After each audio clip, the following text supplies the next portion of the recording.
இன்றைக்கி soya chunks gravy பண்ண போகிறோம். அதுக்கு தண்ணி சூடு பண்ணியிருக்கேன். இந்த சூடான தண்ணியில் இந்த சோயாவை போடணும்.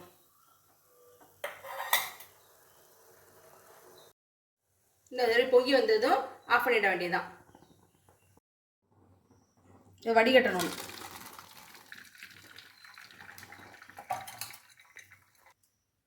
தண்ணி வடைஞ்சி இந்த பச்சை தண்ணியில் போடணும். இதை நல்லா அலசிடணும். பச்சை தண்ணியில் நல்லா புளிஞ்சி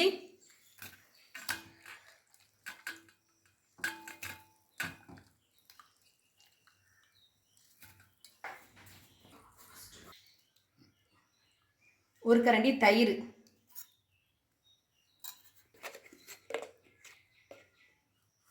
கொஞ்சம் மஞ்சள் தூள், கொஞ்சமாக மிளகாய்த்தூள், வெறும் மிளகாய்த்தூள்,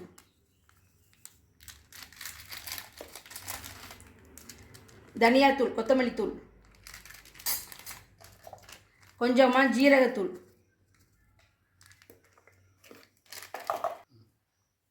இஞ்சி பூண்டு விழுது,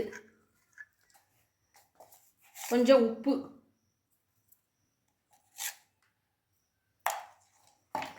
இது எல்லாத்தையும் ஒன்றா போட்டு பெசரி ஊற வச்சிடணும்.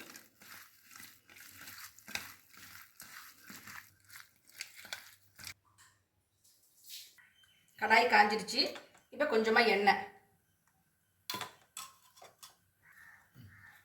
காஞ்சிருச்சு. 2 பட்டை, பிரியாணி இலை, 2 கிராம்பு, ஒரு ஏலக்காய்,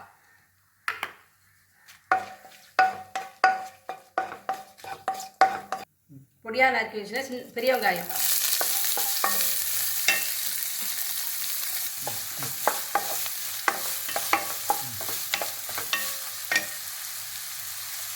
சீக்கிரமாக வதங்கிறது கொஞ்சோண்டு உப்பு,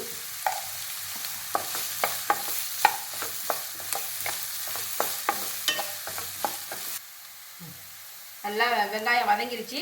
இப்போ கொஞ்சமாக மிளகாத்தூள், நம்ம ஏற்கனவே சோயா சங்க்ஸில் கொஞ்சம் பரட்டியிருக்கோம். இப்போ நம்ம கொஞ்சமாக போட்டுக்குவோம். கொஞ்சமாக தனியாத்தூள்,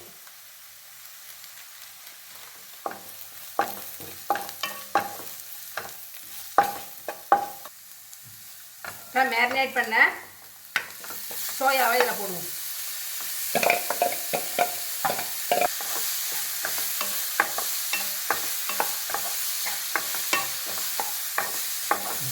எண்ணெயில் ஒரு வறுப்பு வதக்கியாச்சு. இப்போ அரைச்ச தக்காளி, நான் 3 தக்காளி போட்டிருக்கேன்.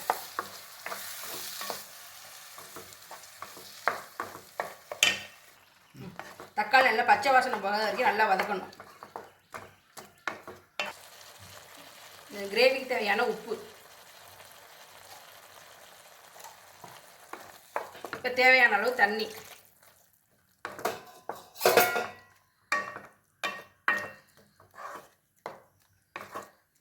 ஒரு கொதி வந்துருச்சு. இப்போ 10 முந்திரியை போட்டு வெந்நீரில் ஊற வச்சு அரைச்சி வச்சுருக்கேன். நல்லா கிரேவி நல்லா திக்னஸ் கொடுக்கும், நல்லா ரிச்சாகவும் இருக்கும். நல்லா கொதிச்சு கிரேவி நல்லா திக்காகிடுச்சு. இப்போ கொஞ்சமாக கரம் மசாலா,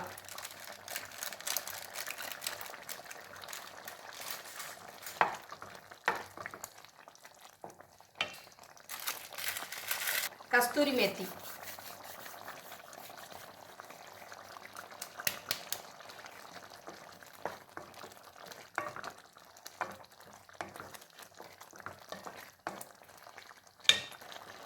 ஒரு ஸ்பூன் ஜீனி,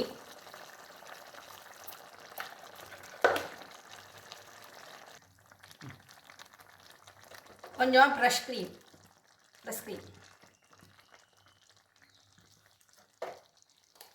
அடுப்பை ஆஃப் பண்ணிட வேண்டியதுதான்.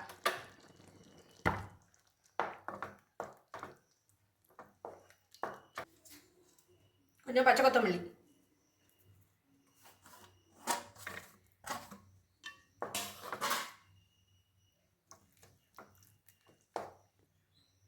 Soya chunks gravy ready. இது வந்து chapati, puri, fried rice, ghee rice, pulao எல்லாத்துக்குமே தொட்டு சாப்பிடலாம். ரொம்ப சூப்பராக இருக்கும். நீங்களே இது மாதிரி ஒரு தடவை சோயா சங்க்ஸ் கிரேவி செஞ்சு பாருங்கள்.